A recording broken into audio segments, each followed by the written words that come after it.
This DeBacco University video is going to cover the steps you go through when it comes to naming covalent compounds.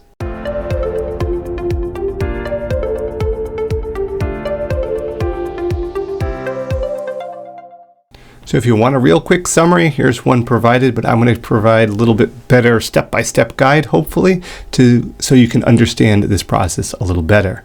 Now, first off, as we look right here, you need to be aware of prefixes and basically what they're called. Because when it comes to naming covalent compounds, it's all about using prefixes and understanding how nonmetals bond. So 1 mono, 2 di, 3 tri, 4 tetra, 5 penta, so on and so forth.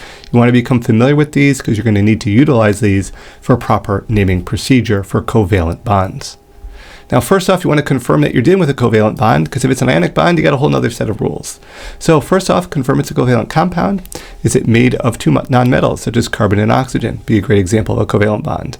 Are the electrons shared, not transferred like ionic compounds, which I said have a different set of rules? So we're looking for a molecule here where those electrons are being shared between those two atoms. We then name the first element. So use the full name of the first element. If there's more than one atom, add a prefix. No mono prefixes for the first element. So for example, carbon monoxide is not monocarbon monooxide. Yes, there's only one carbon. Yes, there's only one oxygen. Here we're focused on that first element. Write its full name, add a prefix if there's more than one. If there's only one of them, then you don't have to write mono for the first element. So here we see just carbon, there's only one of them. Tetrafluoride, because there's 4 fluorine molecules, but here, for the first one, if it's one, don't write mono. However, if there's 2, with this dinitrogen tetraoxide molecule, we write the di for the 2 nitrogens. Triphosphorus, well, there's 3 phosphoruses, so on and so forth. Once we get by that first element, now we're looking at that second element here. Now, use the root of the element name, and then you add "ide."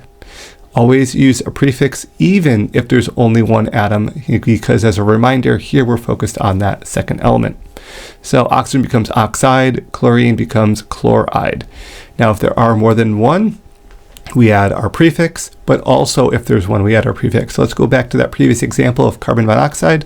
The first atom, we do not write a mono, but for the second one, we do indicate with a prefix the number of those atoms present in that molecule. If it's 1, if it's 3, if it's 2, whatever number it is. Then we use Greek prefixes to indicate the quantity, as we said.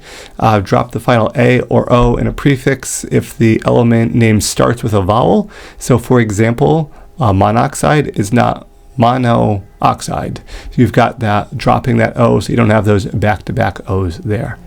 We got dichlorine plus heptaoxide. Again, we're removing that A, so it becomes dichlorine heptoxide. And just a reminder, go over those key prefixes as you can see their importance. We're also looking at putting it all together. So when we're taking all of those little components, now we're putting it all together. So carbon dioxide, dinitrogen pentoxide, sulfur hexafluoride, phosphorus trioxide. Taking all those names, taking all those little individual things we learned, and putting them together to properly name our covalent compounds. Now there are some exceptions, just as a side note. So H2O is not dioxygen oxide, it's just water. NH3 is not nitrogen trioxide, it's ammonia. So there'll be a couple, again, water is probably the most obvious example, but there'll be a couple very common ones that we get away from the traditional naming system because it has its own name. CH4 is not carbon tetrahydride, it is methane, a very combustible, flammable gas there. So again, a couple exceptions to keep track of, but for the most part, if you follow these rules and remember those prefixes, you should be on your way to properly naming covalent compounds.